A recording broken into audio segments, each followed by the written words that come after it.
안녕하세요, 로드테스트입니다. 저희가 오늘 가져온 시승차는 2024년 현재까지 수입차 국내 판매 1위 BMW 5 시리즈입니다. 5 시리즈 중에서도 플러그인 하이브리드 모델인 530E를 저희가 가져왔습니다. 저희가 지난번에 A7 플러그인 하이브리드로 순수 전기 주행거리 그리고 전기를 다 썼을 때의 연비를 한번 보여드린 적이 있는데, 오늘도 비슷한 컨셉으로 가보려고 합니다. 저희는 지금 서울 신논현역 근처에 있는 사무실에서 출발해서 강원도 양양을 목적지로 찍었고요. 지금 현재 배터리 잔량 전기 주행거리는 60km를 띄우고 있습니다. 그래서 이 남은 거리만큼 실제가 저희로 전기만으로 달릴 수 있는지 한번 보고요. 남은 구간을 일반 하이브리드 모드로 달리면서 연비가 어떻게 나올지 한번 체크해 보도록 하겠습니다. 오늘 시승차 스펙을 좀 더 자세히 말씀드리자면요, 530이 M 스포츠 패키지 프로 사양입니다. M 스포츠 패키지까지는 신형 530이가 국내에 출시될 때 바로 나왔었는데, 이 M 스포츠 패키지 프로 사양은 중간에 출시가 됐습니다. 그래서 실내의 디자인이 조금 더 다르고요. 예를 들어 지금 대시보드에 깔려있는 이 카본 트림,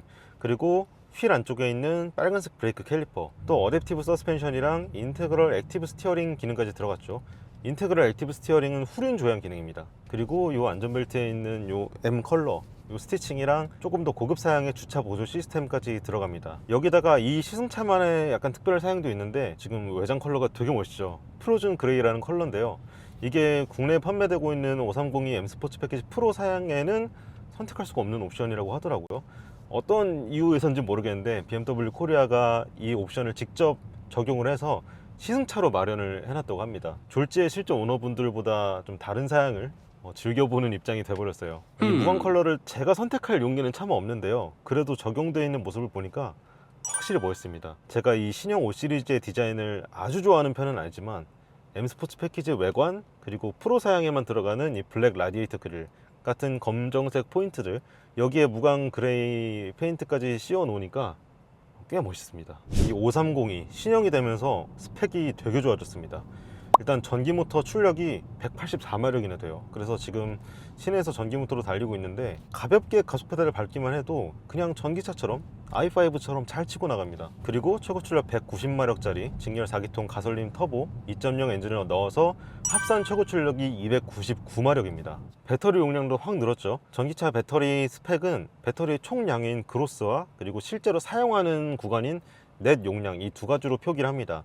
그로스 기준으로 10.1kWh가 늘었습니다. 그래서 순수 전기 주행거리가 기존에 45km였는데 이번 신형 530이는 73km를 엔진의 도움 없이 달릴 수 있다고 해요. 그래서 보도자료에 따르면 이 차가 배터리와 연료통을 꽉 채웠을 때 최대 750km 정도를 달릴 수 있다고 하거든요. 근데 이거 뻥연비입니다. 제가 어제 이 차를 받으러 직접 갔는데 남은 주행거리가 1130km였어요. 그리고 전기만으로 주행 가능한 거리가 101km를 띄우고 있었습니다. 방금 이 차의 전기 주행거리가 73km라고 말씀드렸는데, 지금 배터리 용량이 아직도 50%보다 조금 더 남아있거든요. 그런데 주행거리가 56km입니다. 또 늘어났어요, 그새. 이 530이가 국내에 판매하고 있는 플러그인 하이브리드 승용차 중에 배터리가 가장 크거나 주행거리가 가장 긴 건 아닙니다. 그런데 이렇게 적당한 배터리 크기, 특히 트렁크 공간을 침범하지 않는 선에서 넣어놓은 배터리로 1회 충전으로 100km를 넘게 갈 수 있다? 이건 되게 실제 오너 입장에서 만족도가 높을 것 같아요. 동시에 연료 탱크 용량도 늘어났는데 14L가 늘어서 이젠 60L예요. 한 세대 진화를 하면서 차체가 약간 커지긴 했지만 이 커진 몸집 대비 이 파워트레인과 배터리, 연료 탱크 용량의 배치를 정말 최적화를 잘 한 것 같습니다. 저희 지금 올림픽대로에 올라왔는데요, 여전히 전기 모터의 힘이 남아돕니다. 시속 90, 100, 이 차에 내연기관 엔진이 들어있다는 걸 잠깐 까먹을 수도 있을 정도로 전기 모터 힘이 너무 좋아요. 이 전기 모터는 엔진이랑 8단 변속기 사이에 쏙 들어가 있는데, 그래서 엔진이 움직이는 것처럼 실제로 변속기를 통해서 전기 모터 힘이 전달됩니다. 그런데 전기 모터로 저속에서 고속 영역까지 가속할 때 이 변속하는 타이밍이 정말 느껴지지 않아요. 이게 ZF에서 만든 8단 변속기고 애초에 개발 단계부터 플러그인 하이브리드에 적용될 걸 감안하고 만들었기 때문에 확실히 일체감 있게 움직여주면서 변속 타이밍도 빠르고 또 충격도 거의 전달하지 않는 그런 장점을 다 지닌 것 같습니다. 지금 회생제동 모드는 어댑티브 모드입니다. 그래서 앞차가 가까울 때는 앞차의 속도가 줄어들 때에 맞춰서 회생제동 강도를 세게 올려주고요, 앞에 차가 없다 그러면 가속 페달에서 발을 떼도 거의 코스팅 모드로 차가 나가듯이 쭉 앞으로 밀고 나갑니다. 이 BMW의 어댑티브 회생제동이 되게 자연스럽거든요. 그래서 저는 BMW 전동화 모델 시승차를 탈 때마다 꼭 얘는 어댑티브 상태로 해놓고 운전을 하는 편입니다. 제가 가속을 조금 더 하려고 하니까 갑자기 힘이 확 붙는 타이밍이 있는데 그때가 이제 변속기가 기어 단수 내리는 타이밍인 거죠. 저희가 배터리가 절반 조금 넘은 상태로 시작한 이유는 어제도 운전을 좀 많이 해서 그런데요. 다른 촬영 때문에 거의 200km를 왔다 갔다 했는데 개인적으로 승차감이 너무 마음에 듭니다. 일단 신체 조건이 내연기관 5시리즈랑 좀 다른 게 있어요. 이 530e는 전기차 버전의 i5와 마찬가지로 후륜에 에어 서스펜션이 적용되어 있습니다. 배터리 때문에 늘어난 무게를 감당하기 위한 BMW의 방책이라고 볼 수가 있는데, 이 530e는 i5보다 배터리가 한참 작은데도 같은 사양이 적용되어 있어요. 그래서 확실히 내연기관 5시리즈, 예를 들어 530i 같은 차보다 서스펜션이 받아들일 수 있는 한계치가 더 넓은 것 같습니다. 기본형 5시리즈도 승차감 나쁘지 않거든요. 특히 이번 세대에 들어서 더 부드러워지면서 정말 많은 사람들이 편하게 탈 수 있는 그런 성격으로 약간 바뀐 것 같은데, 확실히 에어 서스펜션의 힘은 무시할 수가 없는 것 같습니다. 다만 이 하체 구조는 이 i5의 더 무거운 무게에 대응하기 위해 만든 시스템이라서 그럴까요? 왠지 i5의 승차감이 조금 더 이 차보다 나은 것 같아요. 무게는 내연기관 플러그인 하이브리드 전기차 순서대로 더 많이 나가지만 오히려 무게가 가장 많이 나가는 i5의 승차감이 지금까지 제 경험으로는 가장 괜찮은 것 같습니다. 그리고 이 차 정말 조용하네요. 지금 시속 80에서 100km 사이로 계속 왔다 갔다 하는데 노면 소음 되게 잘 막혀 있고요. 풍절음은 약간 이 사이드미러 근처에서 부딪히는 소리가 들리긴 하는데 네, 오히려 바닥 소음이 적어서 약간 강조되는 그런 느낌? 저희 지금 20km 딱 달렸고요. 남은 전기 주행거리 40km네요. 이 정도면 여기에 떠있는 숫자가 완벽하게 일치하는 것 같습니다. 저희 이 배터리 완전히 다 쓸 때쯤에 다시 한번 체크를 해보도록 하겠습니다. 네, 저희 주행거리가 60km를 넘었는데요. 아직도 전기 주행거리가 8km가 남았습니다. 정확히는 이제 62km를 찍고요. 그러면 합산이 결국 70km가 되는 건데, 확실히 고속으로 항속 주행할 때 전비가 더 잘 나오는 것 같습니다. 드디어 이 플러그 옆에 잔여 주행거리가 안 뜹니다. 근데 엔진이 들어온 건가? 어쨌든 저희 69km를 정확히 달렸고요. 지금까지의 평균 전비는 kWh당 6.3km가 나왔습니다. 이 차의 복합 전비가 제 기억이 맞다면 kWh당 3km대니까 정말 잘 나왔죠. 자, 여기부터는 저희 남은 거리가 104km인데요. 엔진을 깨워서 가장 기본 모드인 퍼스널 모드로 달려보겠습니다. 그리고 여기서 연비 리셋을 다시 한번 해서 도착했을 때의 최종 연비를 확인하겠습니다. 배터리도 다 썼으니까 가속 한 번만 해볼까요?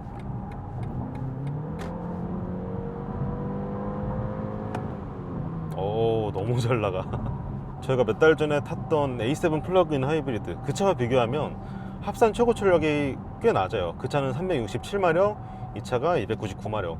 그런데 실제 가속력 차이는 생각보다 그렇게 크지 않은 것 같습니다. 제로백 수치를 찾아봤는데 이 차가 6.3초, 그리고 A7 플러그인 하이브리드가 5.8초거든요.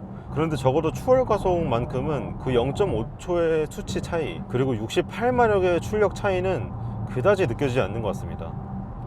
오히려 얘가 조금 더 치고 나가는 맛이 있는 것 같기도 하고요. 이제 양양까지 남은 거리는 이 어댑티브 크루즈 컨트롤로 가려고 합니다. 중앙 잘 잡고요. 앞차와의 거리 딱 적당하게 유지를 해주고요. 직진 도로를 갈 때도 굳이 이렇게 약간씩 안 흔들어줘도 되는 정전식 스티어링 휠이 들어갔습니다. 이렇게 항속 주행을 하게 되면 사실상 엔진 사운드는 묻히거든요. 그런데 깊게 가속을 해도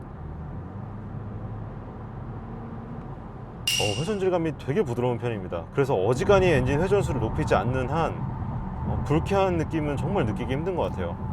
이 엔진이 정차 상태일 때도 그렇고요. 시내에서 일반적으로 평범하게 달릴 때에도 그렇게 진동이 크지 않더라고요.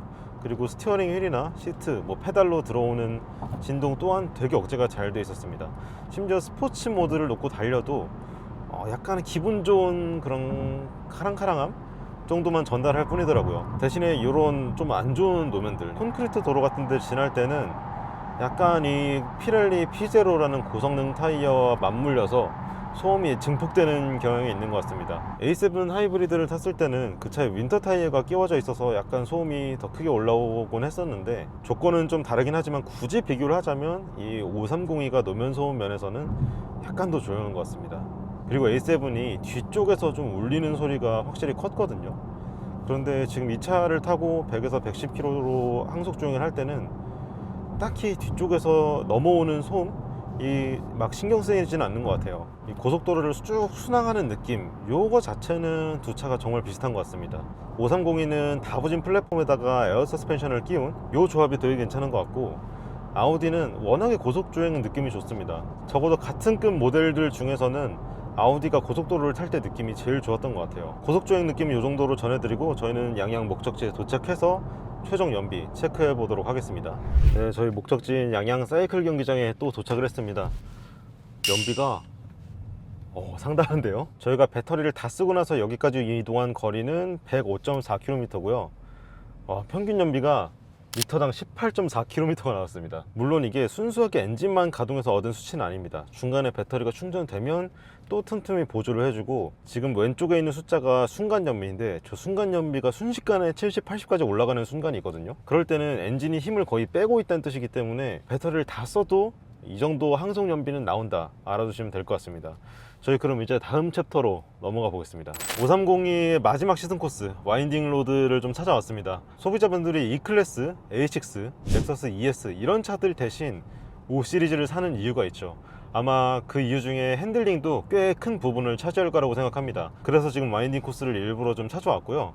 저희가 오는 길에 배터리를 조금 충전을 해봤습니다. 차에 배터리 충전 모드가 따로 있진 않아요. 대신에 스포츠 모드를 누르면 엔진이 항상 깨어 있으면서 배터리를 조금씩 채웁니다. 너무 과속을 하면 또 모터를 구동하기 때문에 적당한 속도로 가시면 RPM을 조금 올려서서 배터리를 차곡차곡 채우는 방식이에요. 그래서 저희 지금 전기 주행 거리가 10km 남은 상태로 스포츠 모드로 바꿔보겠습니다.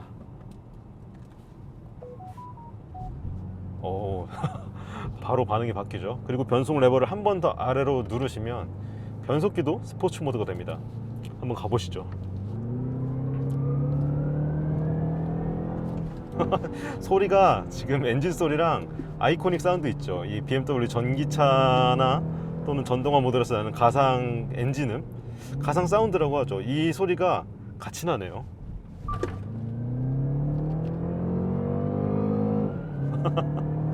저 앞에서는 엔진음이 들려오고, 이 위쪽 스피커에서 이렇게 운전자 귀 쪽으로 넘어오는, 그렇게 소리가 위아래로 겹쳐서 들리는 것 같아요. 느낌 진짜 신기하네.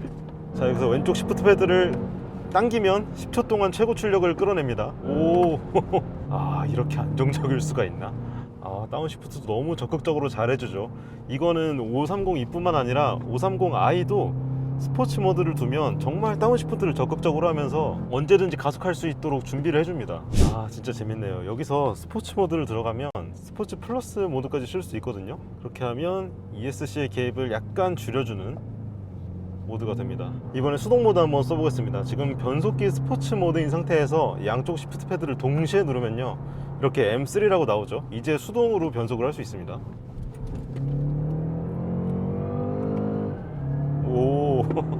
계기판 위에 변속 타이밍까지 띄워주네요.